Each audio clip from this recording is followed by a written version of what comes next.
Assalamualaikum warahmatullahi wabarakatuh. Hai, saya Arin. Di video kali ini saya akan menyampaikan surat terbaru atau update surat terbaru dari Kementerian Sosial mengenai bantuan sosial. Jadi pastikan nonton video ini sampai habis dan jangan lupa dukung channel ini dengan cara klik like dan share ke seluruh sosial media yang Bapak Ibu punya.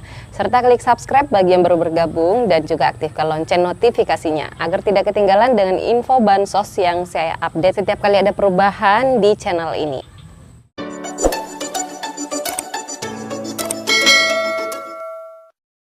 Nah, langsung saja ya, akan saya sampaikan informasi penting mengenai surat terbaru dari Kementerian Sosial. Jadi surat ini itu turunnya dari pusat yaitu pada akhir September kemarin. Adapun perihalnya yaitu penugasan pendamping sosial PKH agar melaksanakan verifikasi dan validasi data kemiskinan menggunakan aplikasi Six Mobile. Jadi semua pendamping sosial itu diwajibkan untuk menggunakan aplikasi Six Mobile ini, yang mana nantinya yang akan digunakan untuk turun ke lapangan, melakukan verifikasi dan juga validasi data kemiskinan. Nah, jadi yang dimaksud di dalam surat ini, masyarakat yang akan disurvei oleh pendamping sosial yaitu adalah masyarakat usulan baru, yang mana mungkin sekitar beberapa tahun yang lalu atau sekitar beberapa bulan yang lalu itu diusulkan melalui desa atau kelurahan setempat berdasarkan Undang-Undang Nomor 13 Tahun 2011 tentang penanganan fakir miskin, yang mana masyarakat dapat aktif atau dapat secara aktif mendaftarkan diri lewat desa atau kelurahan setempat. Ini berlaku bagi fakir miskin yang ada di desa atau kelurahan setempat ya. Jadi dapat secara aktif mendaftarkan diri lewat desa atau kelurahan setempat, atau juga bisa mendaftarkan diri lewat aplikasi 6NG atau aplikasi cek bansos yang dapat diunduh atau di-download di Play Store. Nah, di sana bisa Bapak Ibu mendaftarkan diri secara mandiri.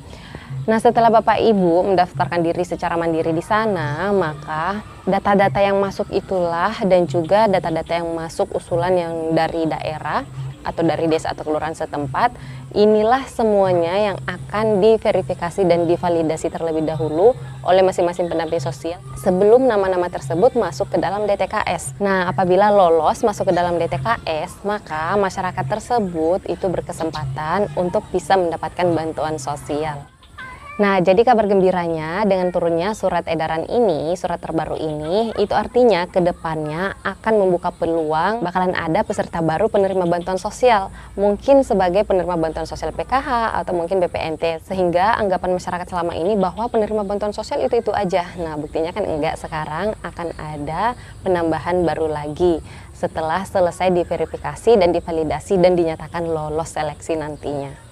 Tapi dengan catatan setelah lolos seleksi ya, karena ini tuh dilakukan verifikasi dan validasi. Nah, hasil dari verifikasi dan validasi itu nanti akan dikirim ke pusat, lalu kemudian sistem yang akan memilah lagi berdasarkan dokumen-dokumen yang dilampirkan dan berdasarkan jawaban responden ketika dilakukan survei oleh pendamping sosial masing-masing.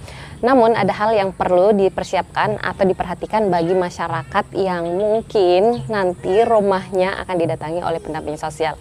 Nah, bagi Bapak Ibu sebaiknya harus dipersiapkan terlebih dahulu ya. Siapa tahu Bapak Ibu termasuk target survei yang akan didatangi oleh pendamping sosial yang mungkin akan segera didatangin, karena ini tuh tugasnya berjalan mulai tanggal 27 September kemarin. Jadi sejak tanggal 27 September kemarin itu sudah ada beberapa pendamping sosial yang mulai turun ke lapangan untuk melakukan verifikasi dan validasi data. Dan untuk batas akhir verifikasi dan validasi datanya ini kami semuanya belum mendapatkan informasi sampai tanggal berapa untuk batas akhirnya, tapi yang jelasnya saat ini sedang berjalan.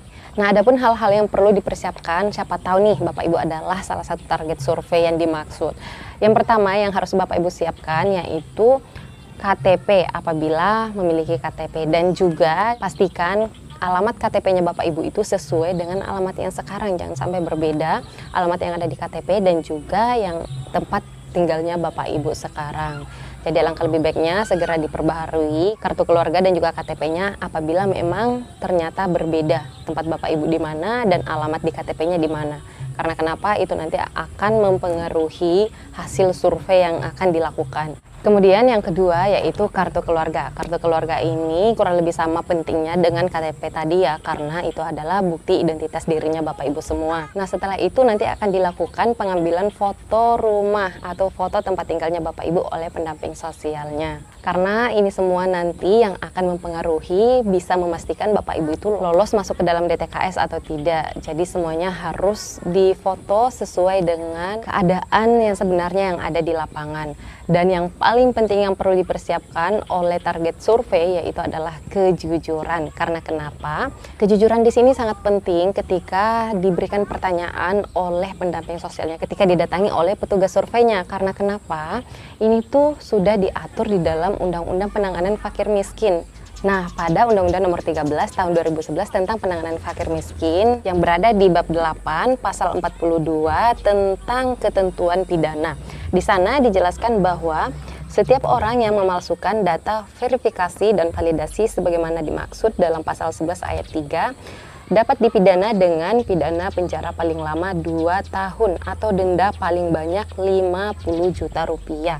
Jadi setiap orang nih, siapapun itu, entah itu aparat desa atau kelurahan setempat, ataukah itu respondennya, orang tersebut, si KPM tersebut atau calon KPM tersebut, atau pendamping sosialnya juga, si petugas surveinya ini, apabila dia memalsukan data verifikasi dan validasi, atau misalnya nih, tidak memberikan pernyataan sesuai dengan yang sebenarnya. Contoh misalnya orang tersebut itu ternyata rumahnya bagus, berhubung karena pengen didata, akan didata biar masuk ke dalam DTKS, orang tersebut ini disuruh minjem rumah yang tidak layak huni, lalu kemudian difoto di depannya agar bisa terlihat miskin dan layak bantu, padahal kenyataannya tidak seperti itu.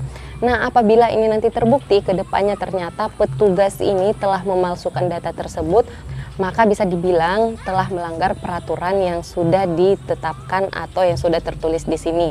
Jadi kejujuran di sini sangat penting sekali bagi masyarakat atau calon KPM yang akan didatangi dilakukan survei oleh pendamping sosialnya dan juga pendamping sosialnya serta aparat-aparat yang berkaitan. Nah, makanya apabila masih banyak orang di luar sana yang mengatakan itu petugasnya pilih kasih, yang dipilih itu hanya keluarganya aja atau hanya orang-orang yang akrab dengan dia aja. Mohon maaf ya, di sini semuanya sudah diatur di dalam undang-undang. Mungkin ada beberapa yang seperti itu, tapi itu hanyalah oknum atau hanya beberapa dari kami semuanya. Nah, jadi apabila di luar sana ada yang mengatakan, petugas bansosnya ini, petugas surveinya ini pilih kasih, yang dimasukkan hanyalah orang-orang yang terdekatnya, atau dia ini cara mendatanya kurang bagus, yang sebenarnya dia itu mampu, kaya, tapi dimiskin-miskinkan supaya bisa mendapatkan bansos. Nah, apabila di luar sana memang ada oknum, kenapa saya bilang oknum? Karena tidak semua petugas bansos seperti itu ya, hanya beberapa, hanya oknum tertentu yang melakukan hal itu. Nah, apabila Bapak Ibu menemukan di luar sana dan ternyata itu terbukti dia melakukan hal yang seperti itu, silakan dilaporkan. Jangan pernah ragu untuk melaporkan orang tersebut karena ini ada dasar hukumnya. Karena saya pernah membaca salah satu komentar yang ada di video saya yang sebelum-sebelumnya, katanya di daerah tempat dia tinggal itu petugas bansosnya ketika datang untuk mendata calon KPM, katanya si KPM ini sebelum difoto minjem rumah tetangganya dulu yang tidak layak huni atau yang memprihatinkan, kemudian disuruh berdiri di situ lalu kemudian difoto. Nah, ini tuh sudah melanggar, ini termasuk di dalam pemalsuan data verifikasi dan validasi data kemiskinan. Dan ini sudah jelas melanggar peraturan tentang penanganan fakir miskin. Baiklah, itu saja informasi yang dapat saya sampaikan di video kali ini. Semoga video ini bermanfaat buat semuanya. Yang mau bertanya seputar bansos bisa langsung tulis komentarnya di bawah video ini ya.